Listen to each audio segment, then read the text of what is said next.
And showtime. Ladies and gentlemen, thank you for joining us on the latest episode of the ChannelPro 5-Minute Roundup. We'll look at news, trends, and tips for the SMB channel in 5 minutes or thereabouts. My name is Rich Freeman. I'm executive editor of the ChannelPro Network, one of your co-hosts for this broadcast. And with me in person for a change is my co-host, Eric Simpson, who is a business improvement and training consultant for MSPs. And Eric, where are we this week? Well, Rich, this week we're in Orlando, Florida at the IT Nation Connect 2018 conference. And what a show it is. This is a giant show. 3,600 folks here, expo hall full of vendors, lots and lots going on. We're going to be talking about that in just a few minutes, in fact. But busy show, good show for you so far? Fantastic show. Been working with a couple of my vendor clients this show, doing a few breakout sessions, and generating tons and tons of interest. You know, one of the most I would say valuable shows for IT professionals and MSPs to engage with just business building, best practices, and just every vendor that you could ever want to partner with comes to this show. It's absolutely true, and it's been a very, very busy day and a half or so for me, precisely because every vendor I want to talk to is here, and I've just been in one meeting after the next. Lots and lots of stuff to write about, in fact. But I have also been spending some time with the ConnectWise executives, our host for the show here, and that's our top story for this week. So in his keynote address yesterday, Arnie Bellini, the CEO and founder of ConnectWise, talked to a great extent about this. I'm not quite sure he really hammered home quite how big this is. The big story from IT Nation Connect 2018, from my perspective, is this giant security initiative that ConnectWise is getting into right now with a lot of different components to it. They're going to be creating what they sometimes refer to as a framework, sometimes as a standard, that's going to allow all sorts of different security solutions from different vendors to talk to one another, plus the ConnectWise RMM and PSA systems. They are planning to either invest in or outright acquire security vendors and actually introduce security solutions of their own in an effort that Arnie said is specifically intended to drive the price of security solutions down. He thinks a lot of the really good solutions on the market right now are out of reach for SMBs. He's going to go out there and force other security companies to follow him into the market for more affordably priced SMB appropriate security solutions. They're rolling out tools right here at the show. They're introducing a whole series of different educational and training components designed to help MSPs become managed security providers. Arnie said yesterday, ConnectWise has $27.5 million worth of investments in various forms in the market today. They are in the process of raising another $60 million to invest next year. And when I asked him yesterday, where's that money going? He said, mostly security. So this is an enormous, long-term, ongoing investment on the part of ConnectWise that's designed to build a whole new managed security channel for ConnectWise and really for the entire industry. Yeah, Rich, the term juggernaut comes to mind.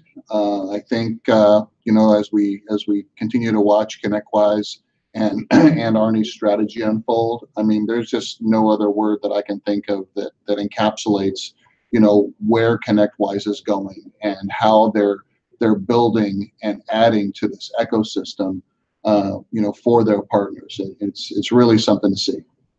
Yeah, you know, they don't do things halfway at ConnectWise, basically. So when they made the decision to get into security, they did it in a big way. And, you know, tens of millions of dollars, they're in this for the long haul.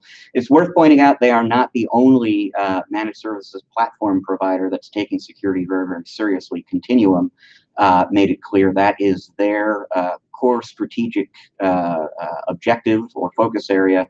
About a year ago at this point, they've been rolling out products ever since. Kaseya has been making acquisitions in the security space. They're very serious about that too. So no great surprise, security is one of the huge markets now and market opportunities going forward. And so the big platform vendors are all actually making major investments in it. Sure. I mean, you know, security being the #1 concern of business owners today. I mean, it's you know, it would be foolish not to build a strong security platform and solution stack to help partners grow and take advantage of those opportunities. Well, we did not get a chance to talk about your tip of the week, Eric, before the show here. So let me know, what are we discussing this time? Well, this week's tip of the week is all about not R&Ding solutions on our client's time and our dime.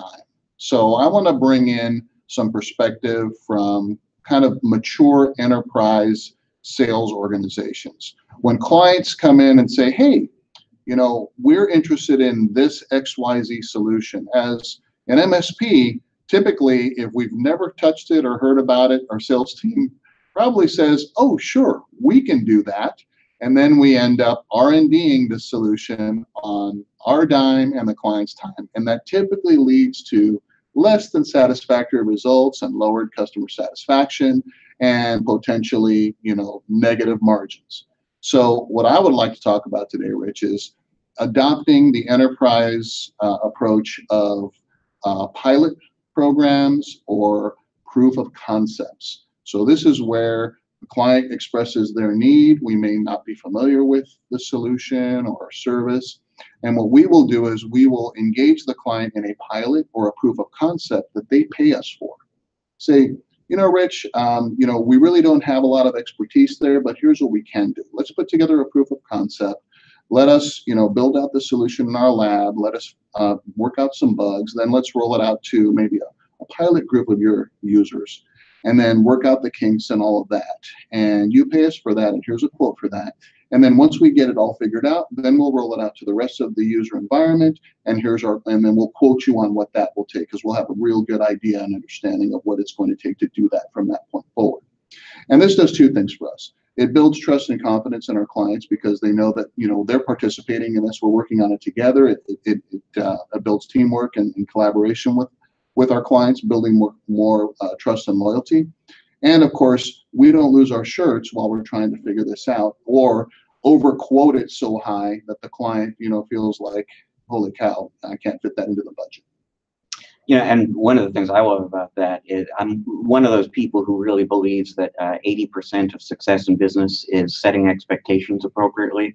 And so, you know, it's a huge mistake, essentially, in the scenario you describe, to set the expectation with the client. Yeah, sure, no problem. We can do that tool we've never used. Yeah. From a trust building perspective, I think it's enormously helpful to come right out to the customer and say, we haven't done that before, but we're willing to work with you on that going forward.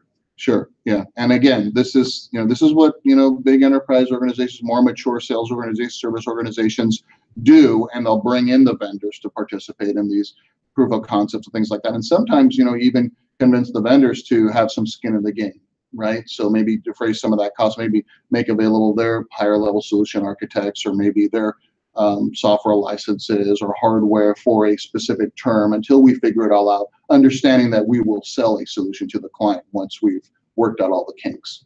And icing on the cake, you're getting paid for that engagement. And once you have the skills in this new tool, you can sell this new tool to all your other clients. Bingo.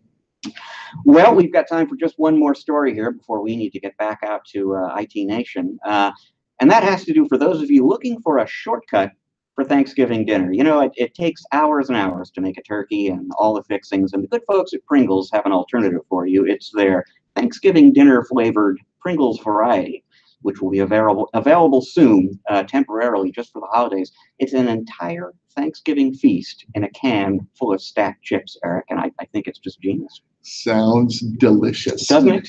Doesn't it? Gravy flavored potato chips. Oh my goodness! It just harkens back to those great Thanksgiving meal memories with family and friends, doesn't it?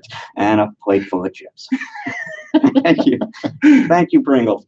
Well, that is all the time we have this week on the ChannelPro 5-Minute Roundup. Thank you very much for joining us. If you like the show, you'd like to watch future episodes, maybe catch up on some you've missed in the past, take a look at the ChannelPro Network channel on YouTube. All the episodes are there. We'll keep you up to date with the future ones, too.